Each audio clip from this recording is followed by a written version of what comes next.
Hello, everyone. I am Dr. Paridhi Mehra, founder of Happiness, and I welcome you to our inaugural session on the series of perinatal mental health. Today, we are honored to have Poornima Mahindru with us. Poornima is a licensed clinical psychologist with extensive experience in clinical training and leadership roles.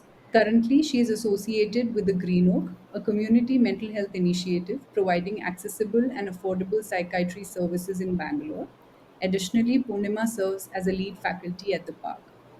Welcome, Poornima. We are pleased to have you with us today. Thank you, Paradhi, for inviting me. It's an honor to be here. So, to begin with, could you share a little bit about your background and what draws you to the field of perinatal mental health? Sure. I finished my MPhil training in clinical psychology from Manipal University, and after that, I started my professional journey from NIMHANS. For people who are not aware, NIMHANS is the pioneer in initiating perinatal mental health services. So they run an exclusive perinatal mental health clinic, and it was quite fascinating to see how they are functioning with mothers, pregnant mothers during their postpartum period. Not only mothers but with fathers also, and it's understandable because the attachment that is built between the parents and the child has a long lasting impact on the children while growing up in terms of their cognitive and social development. So it was interesting to see that you can actually start early intervention um, as soon as the couple is planning to conceive. So that really drew my attention, and I was pretty interested in it, but it was also a struggle because unfortunately, at that point of time, perinatal mental health was at infancy, and as a clinical psychologist, we never had posting there. So I literally like just jumped into out of interest, but it really was exciting to see how um, therapeutic process during the early times can make a long lasting impact. And I was also involved in working with the inpatient care, which is, and it is again one of the first in India, and I think right now the only one tertiary care in India which has mother baby unit, which means that mothers who are at least in postpartum period who are unwell mentally, so they are admitted along with the infant so that they can focus on mother infant bond. So that was pretty exciting for me to see, and I was working there for 2 years, and I saw a lot of clients who felt NIMHANS is the last resort. So I saw the extreme kind of cases, but I was always left with that curiosity that how these mothers or these couples would be in the community setting. So I hail from Jalandhar, which is in Punjab. So I moved back home. I was working there for good 6 years, and but it was a great cultural shock for me because there was no awareness when it came to perinatal mental health, not even in psychiatrists or obstetricians. So their only way of treating anyone with anyone during their antenatal period was giving a recommendation to go for termination, which I felt that was quite a drastic difference that I had seen how mental health professionals work in NIMHANS with the perinatal population and how they were working there. And sadly, I couldn't see any perinatal clients in my private practice. So I had worked in two different neuropsychiatric hospitals up north, but in both the cases, there was no admission, there was no outpatient care that was provided, or even the community never turned up to mental health professionals there. So in 2020, actually in 2019, I came to Bangalore for a workshop, and I um, accidentally bumped into Dr. Shlesha, who's a perinatal psychiatrist. She had done her training from Canada, and then I was pretty interested to understand how perinatal works in communities. So I expressed my interest of working with her, and that's how my journey back to Bangalore started again. So I joined as a perinatal mental health clinical fellow, which means that I was working as an apprentice in terms of only seeing perinatal population, which means that I actually saw a lot of clients across antenatal period, postpartum period. In that process, I devised a module for preconception counseling, the couples who are struggling with the dilemma if they want to go and conceive, or mothers with pre-existing mental illness. So I developed a module with which we can, streamline or ease the process of decision making there. But it has been a great journey because I realized that especially during pandemic, the inflow of perinatal population increased twofold because mothers were struggling through, because appointments were limited with the gynecologist and they didn't know like how the things will be in terms of the care of the child, or even going for the labor and all that, because of all the restrictions that were going through. And um, what if they catch the infection? So there was a lot of anxiety around that. But I guess, like, I hate to say that, but thanks to COVID, the awareness actually came across. And I feel like, at least like in my network, when I compare the kind of awareness that Bangalore has, is much better than any other city or state in India. I resonate so well with whatever you've mentioned. My own journey of starting happiness, and then actually my own journey of becoming a mother, going through postpartum depression, and then coming out of it. When I started researching, talking to people, talking to psychiatrists and moms, um, one thing that came across was it's not that support is not available. It is the stage at which the mothers are reaching professional support or psychiatrist or an organization like NIMHANS. Yeah. Probably when they have the symptoms are very severe, or they have actually reached a state of postpartum psychosis. That's when they decide that yes, something needs to be done. Or in fact, in that case, even in fact in that case, they are not even in a position to decide for themselves. Then it is the family who puts the woman you know Yeah. at an institute like NIMHANS, which is very sad, because when we know that the prevalence of such a condition is going to be so high, 22%, 1 in 5 mothers are going to go through this. Why not prevent this, like you said, early intervention when it can be prevented by psychoeducation, by means of you know uh, telling couples and how to be prepared for it, so Right. expectation setting.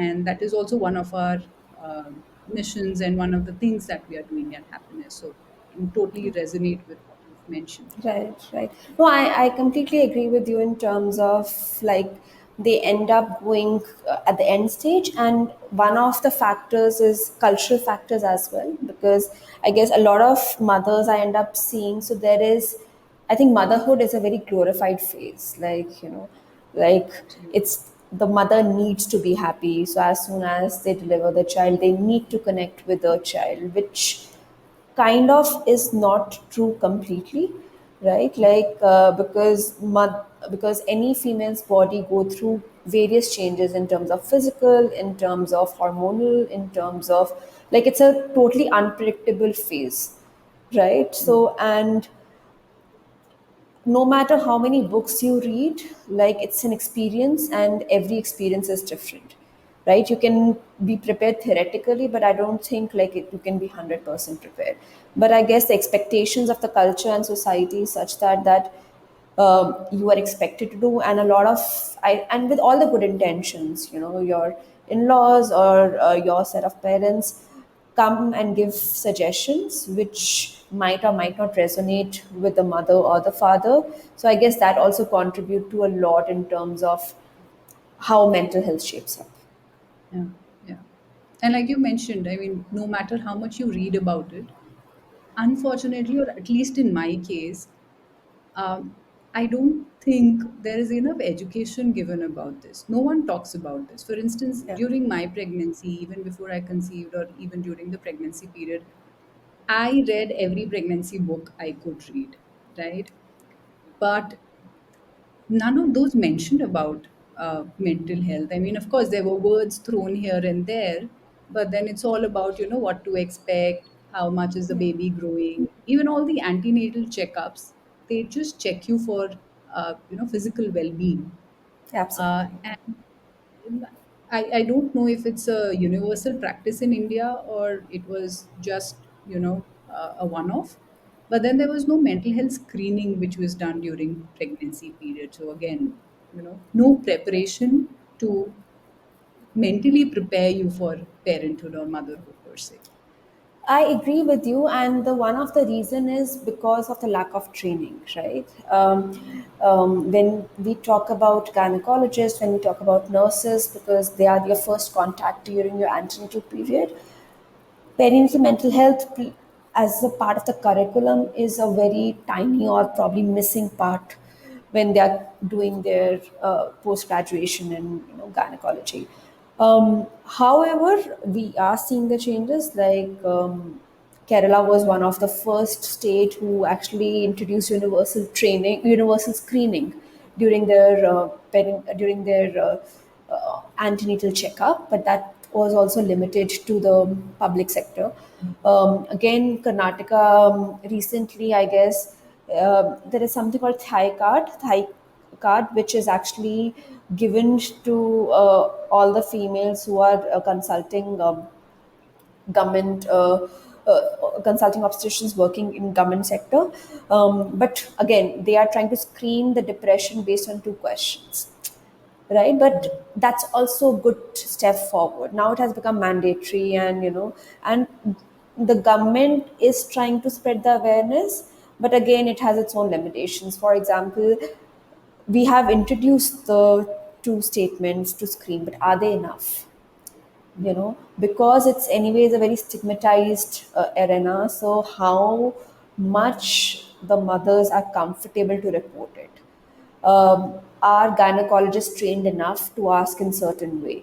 Is the setting proper? Because in a very conventional gynecology appointments, you will have either your mother-in-law, your husband, or or any other person accompanying. Will you be comfortable actually communicating that you are struggling through this, right? Is it a one-off kind of a question or screening, or it has to be done in, like, every visit or every trimester? So these are the things, I guess, are not kept in mind even while introducing, but I still say it's a good initiative and I will take it as a win, right? But at the same time, even after screening, do we have enough people trained in taking it forward? Let's say if screening says that any mother who's coming to the government sector is struggling with depression, then what? What is the next step? We don't know what the next step is going to be, Right, right? right. So these are some of the limitations, or I'll say, I think, hurdles that we are still trying to make our way through. So, but I think in the last decade we have actually made a lot of progress, and I still have hope. Great. So before we actually go on to more depth about perinatal mental health, for simplicity's sake, can you explain what perinatal mental health is? How does it manifest? How does it look like? And how common it is? Yes, so perinatal mental health actually is an umbrella term. So it is technically, so perinatal mental health doesn't mean that you have to have disorder. Mental health is like how healthy you are mentally during your antenatal period or postpartum period till the child turns 2 years, right? But as I mentioned, that we start seeing perinatal mental health since the time the couple start thinking about conception, thinking about decision making about conception. So this is the whole time period what comes under perinatal mental health, and it encompasses every kind of mental health or mental health disorders ranging from anxiety to psychosis, right? And how it manifests differently because the all the mental health symptoms are related, or are focused to the child care, or how good enough they are as a parent, or so basically, like for example, in if any mother is coming with postpartum OCD.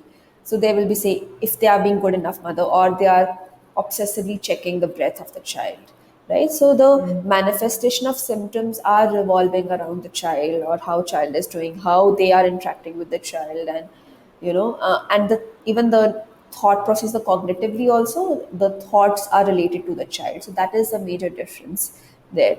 Even in the depression, they will actually be manifesting more like irritability, agitation, and uh, even which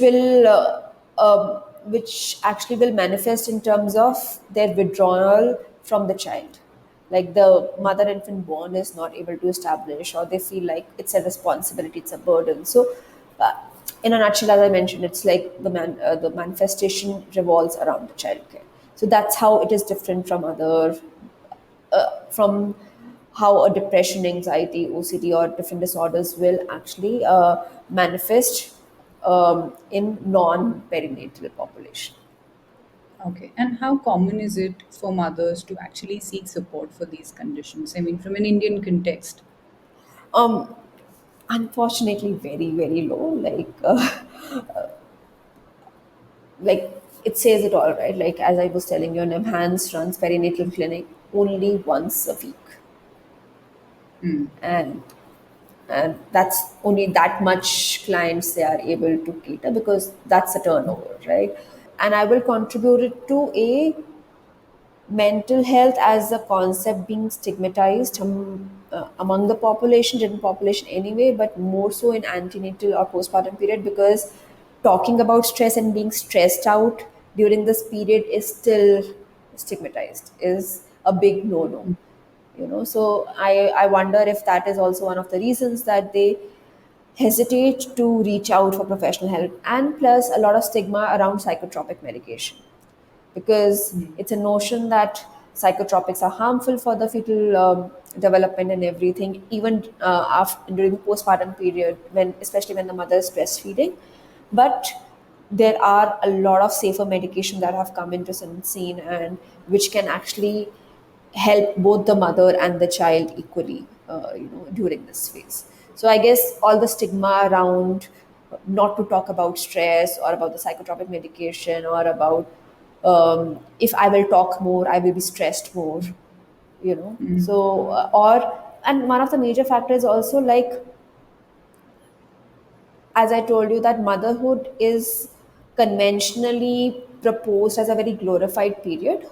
So if mother or father is feeling differently, there is a lot of guilt and shame to acknowledge and accept it. So that is the biggest barrier to approach for professional help. And what, in your opinion, can be some of the strategies to change the current maternal mental health narrative in India?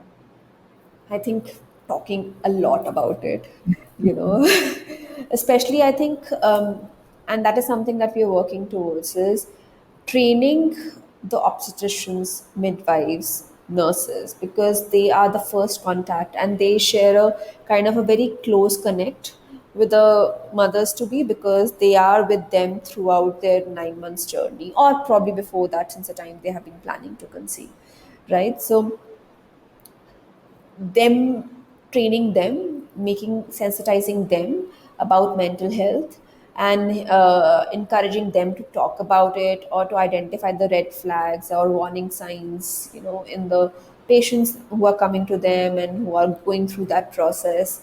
That is number one, because I guess if it comes from obstetrician, is much better taken care of, and it also helps in sensitizing the other family members also. So that is one. Second is awareness conversation, like the way we are having right now, right? Like the more we talk about it, the more we have good support groups, the more we share our experiences. I guess that is something that can change the course. I was talking about this scheme that has been introduced in Karnataka government. So I would like to say that it didn't come from any of the mental health professional. So there was one student who was a mental health activist. She applied for fellowship in change.org and brought the change. So this this awareness, or these conversations, should happen from people who are aware, and who have gone through it, because I guess they make a better impact than we talking about it or we taking that initiative. How about some government initiatives? You mentioned some of the initiatives taking place in Kerala, Karnataka. Are there some other government schemes, some initiatives that the government has introduced to support moms going through this? So apart from these two, I am frankly not aware of much, right? At least like because that's where our struggle is also like what to do, where to approach. But there are a lot of government initiatives which are being taken to train ASHA workers in perinatal mental health, or to train midwives in perinatal mental health. So I'm aware from the training perspective, but I don't think apart from Kerala and Karnataka, any other state has actively taken that role. Okay. Okay. And how important do you think is, collaboration between different stakeholders, be it the doctors, the patients, or, even the organizations like Green Oak or Happiness, the work we are doing? How do you think is, their collaboration and contribution important to this? That's a golden rule. I would say that's really really important, because without collaboration, I don't think we can go far, right? So as I mentioned, it's a multidisciplinary approach. Gynecologists, nurses, um, you know, places like Happiness, Green Oak Initiative, which is like again, the care center. So all of us have to come together to work in conjunction, because everyone has an important role to support the mother and the father equally to go through this process and encourage them to take professional help. Yeah. Even if one is amiss, I don't think this will go far.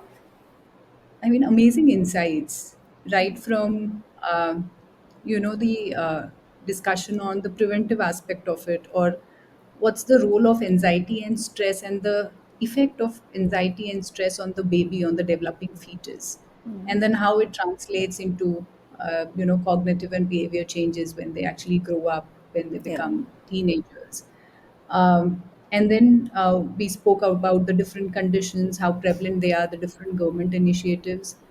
Um, and then, seeing all these organizations like Green Oak or even our work with Happiness, it shows that there is some hope, things are changing. And like you said, post COVID has definitely seen a good, has been a good era for mental health in general. uh, Maternal mental health is still a niche, and there are still very few people talking about it. But I think discussions like these are very valuable in increasing the awareness, reducing the stigma, and normalizing all these conversations. So that brings us to the end of today's session. Thank you so much for joining us, and thank you so much for all the insights that you have added. We look forward to continuing this discussion with other experts and finding ways to help families in need. Thank you Thank you so so much, much. Parathi. Like it was my pleasure, and I hope to talk more about it in future. Thank you.